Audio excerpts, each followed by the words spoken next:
Hi, my name is Charlie Hombach, and this is my reaction video to body ritual among the Nasarima. So my initial reaction to this and how it depicted American culture was kind of interesting because it takes a different spin on how different cultures view different cultures in general, but it used American culture as the example and kind of just portrayed it as bizarre and like interesting to others in the fact that other people might not see our culture or we might not see other cultures as the way they are, and people who practice them might see them as normal, whereas outsiders might see them as weird. And that's what this kind of article or story presented with the way that people depict culture.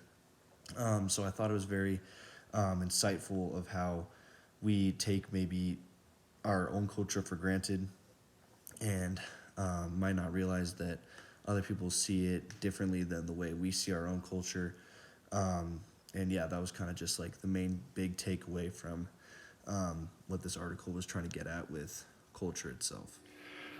So back on the ritual of gathering as a family and eating dinner together in one place, and how that ritual has changed over time or throughout history, goes back to the aspect of in the earlier days, one person of the family would cook the whole dinner, and usually it would be the male going out and getting whatever materials were needed for the food, and the mom would cook the dinner.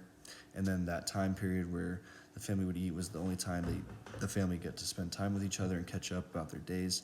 And as time has progressed, inventions such as technology have hindered this ritual and have actually made it not as big of a priority in some families' lives, as people are more focused on technology as it's a distraction.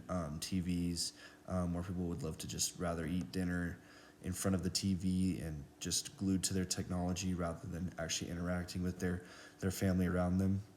And I think that that's an aspect that needs change, and just should go back to the way it used to be with sharing events and everything that's gone around throughout each other's days. But yeah, no, this is it's changed a lot. This ritual of family time, and specifically dinner time, being where no other distractions should be implemented except for just you and your family and the meal that someone cooked for you.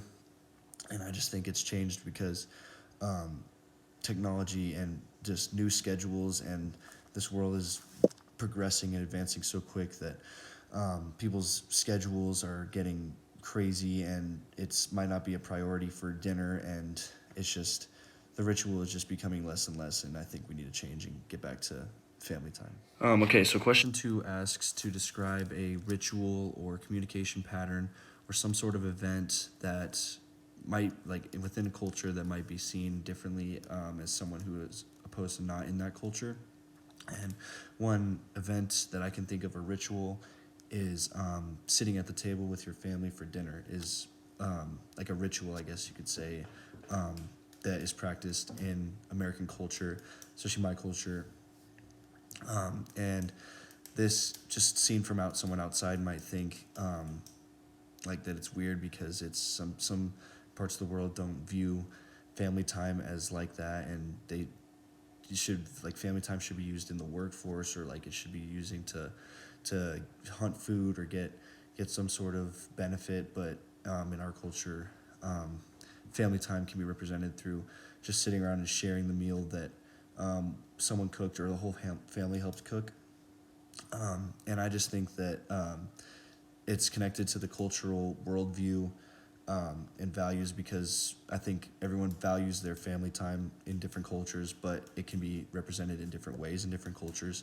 Um, like I mentioned, that could be anything, going out or going to, I don't know, going to get food or going to get your own food, I don't know, something like that. But yeah, I just think it's a important part of our, like, a ritual in American culture to spend family time around the dinner table, where you share your thoughts about your day, what's going on in your personal life, and it's just your time to connect with your loved ones.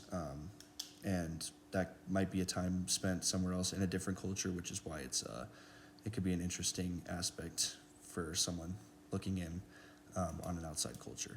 So, when looking at the Changes that technology has had on family time throughout history and through the progression of history, I think it's a very detrimental thing to family time. And I say that because before technology and everything, people only had each other, and families only had one another um, to confide with and talk to about their days. And now I feel like everyone's just glued to their devices, and I think that's a very detrimental thing to the U.S. culture, as families are getting more disconnected with what's going on in their own lives, as family should be the closest thing in our lives, and some now it's kind of growing apart. And actually, in a blog by Ruan Living, it was reported in 2019 that 95% of kids ages 3 to 18 had internet access at their homes. And I think this is a fact that is a little overlooked, because kids 3 to 18, you get them started with technology. Technology is addictive. And if you get a 3-year-old addicted, they're going to be addicted for the rest of their lives. And then they're going to miss out on opportunities with their family, which doesn't last forever, but technology will be around forever. And I just think this is a very detrimental case in family time and the culture of family around in the U.S. And I just think it needs to be changed, and we need to have an upbringing, more family time being spent, and